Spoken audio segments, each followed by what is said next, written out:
Hello, Cho. Let's read the question. And the question says, in an experiment on photoelectric effect, the separation between emitter and the collector plates is 10 centimeter. Plates are connected through an emitter without any cell. A magnetic field B exists parallel to the plates. The work function of the emitter is 2.39 electron volts and the light of wavelength between 400 nanometer to and 600 nanometer is incident on it.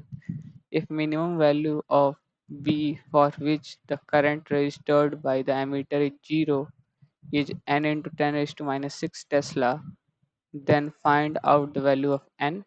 Neglect any effect of space charge.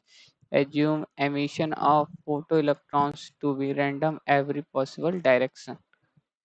तो basically ये question क्या कह रहा है कि हम लोग के पास एक मतलब एमीटर और कलेक्टर प्लेट्स हैं जिनके बीच का जो सेपरेशन है वो 10 सेंटीमीटर है। वो एक एमीटर से कनेक्ट किए गए हैं। ये देखिए एमीटर से कनेक्ट किए गए हैं। तो अब हम लोग को और जो पैरेलल प्लेट्स हैं उनके बीच में हम लोग को दिखाया गया कि मैग्नेटिक फील्ड एग्जिस्ट कर रहा है। अब कह रहा है कि 400 टू 600 नैनोमीटर्स की लाइट इन पे इंसिडेंट हो रही है। तो हम लोग को मिनिमम वैल्यू ऑफ बी बतानी है कि एमीटर पे कोई करंट ना रजिस्टर्ड हो। उसकी बी की वैल्यू दी हुई है एन इंटू 10⁻⁶ टेस्ला और इसमें एन की वैल्यू हम लोग को फाइंड करनी है। तो इस क्वेश्चन को सॉल्व करने के लिए जो की कॉन्सेप्ट यूज होंगे वो हम लोग देख लेते हैं।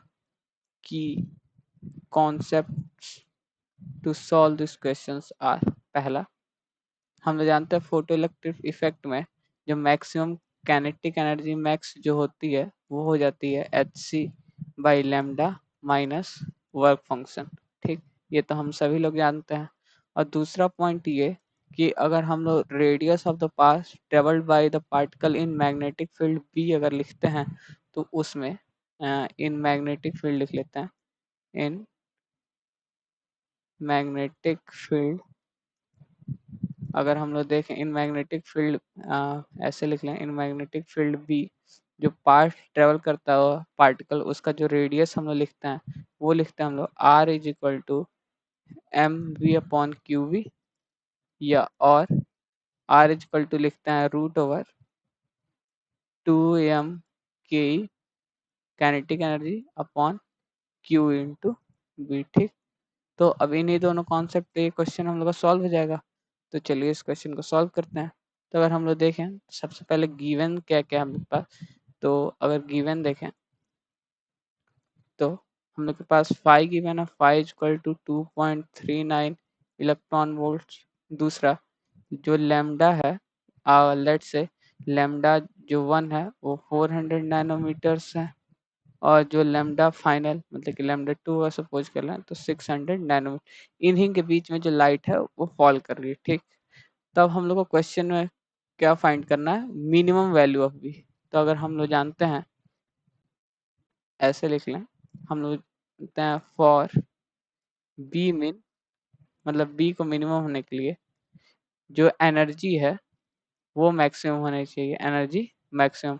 और एनर्जी मैक्सिमम कब होगी, एनर्जी इन द सेंस जो काइनेटिक एनर्जी है एनर्जी मैक्सिमम होनी चाहिए। और एनर्जी कब मैक्सिमम होगी, एनर्जी ऐसे लिख लें फॉर एनर्जी मैक्स जो लैम्डा होना चाहिए, जो लैम्डा होना चाहिए वो मिनिमम होना चाहिए। तो अगर हम लोग देखें जो हम लोग का लाइट रेंज है 400 से 600 का, तो हम लोग को मैग्नेटिक फील्ड मिनिमम के लिए क्या चाहिए होगा, मिनिमम वेवलेंथ चाहिए होगा। तो जो हम लोग का लैम्डा हो जाएगा वो 400 नैनोमीटर हो जाएगा। ठीक, तब अगर हम लोग क्वेश्चन को सॉल्व करें तो यहाँ से हम लोग का क्या हो गया, डायरेक्ट लिख सकते हैं फॉर बी मिन लैम्डा मिन होना चाहिए। ठीक, तो अब अगर हम लोग काइनेटिक एनर्जी निकालें, मैक्सिमम काइनेटिक एनर्जी जो आएगी तो के ई मैक्स जो आ जाएगा एच सी बाई लेमडा से, H C by lambda 1 minus work function. तो अगर देखें तो इसको हम लोग क्या लिख सकते हैं ऐसे, एच सी 6.63 इंटू 10⁻⁻34 इंटू सी की वैल्यू 3 इंटू 10⁸8 अपॉन लेमडा की वैल्यू 400 नैनोमीटर है तो 400 इंटू 10⁻⁹ और ये हम लोग का जूल में दिया हुआ है और हम लोग का वर्क फंक्शन इलेक्ट्रॉन वोल्ट में है। तो इसको अगर जूल में चेंज करना चाहें तभी तो माइनस कर पाएंगे। 1.6 इंटू 10⁻⁹ ठीक, ये हो गया माइनस जो वर्क फंक्शन है इसको इलेक्ट्रॉन वोल्ट में, तो माइनस 2.39 इलेक्ट्रॉन वोल्ट्स। ठीक, तो इसको अगर सॉल्व करें तो यहाँ से हमारे पास kinetic energy, maximum kinetic energy क्या आ गई हम लोग के पास 0.71 इलेक्ट्रॉन वोल्ट। इसको ऐसे भी लिख सकते हैं, जो कैनेटिक एनर्जी मैक्स आई है वो है 0.71 इंटू 10 इंटू 1.6 इंटू 10⁻⁻19 जूल। ठीक, ये हो गया हम लोग के पास काइनेटिक एनर्जी मैक्सिमम। अगर अब हम लोग यही वैल्यू को रेडियस वाले फॉर्मूला में पुट कर दें तो वहाँ से बी निकाल सकते हैं। तो अगर यहाँ से देखें हम लोग,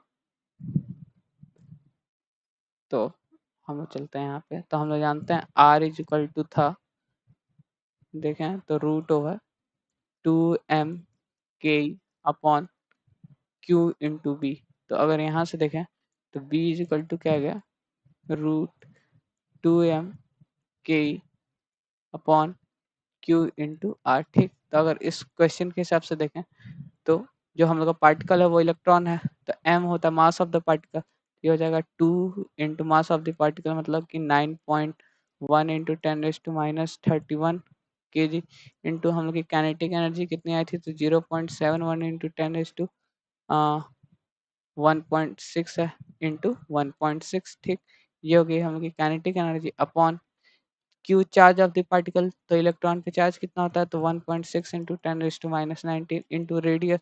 रेडियस तो वही हो जाएगा जो एमीटर और कलेक्टर के बीच में जो हम लोग के डिस्टेंस है, तो वो था 10 सेंटीमीटर, तो हो गए 0.1 मीटर। ठीक, तब अगर इसको सॉल्व करें तो हम लोग की बी की वैल्यू क्या आ जाएगी, 2.85 इंटू 10⁻⁻5 टेस्ला। या तो इसको ऐसे भी लिख सकते हैं, बी इक्वल टू हो जाएगा 0.285 इंटू 10⁻⁻6 टेस्ला। ठीक, ये हो गया। और हम लोग को क्या पूछा गया था क्वेश्चन में, क्वेश्चन में है कि हम लोग देखें तो अगर क्वेश्चन अगर देखें हम लोग, क्वेश्चन में दिया हुआ B equal to N into 10⁻⁻6। तो देखें तो बी इक्वल टू है एन इंटू 10⁻⁻6 टेस्ला, और हम लोग का बी क्या है, बी आया 0.285 इंटू 10⁻⁻6 टेस्ला। तो यहाँ से लिख सकते हैं ऑन कंपेयरिंग,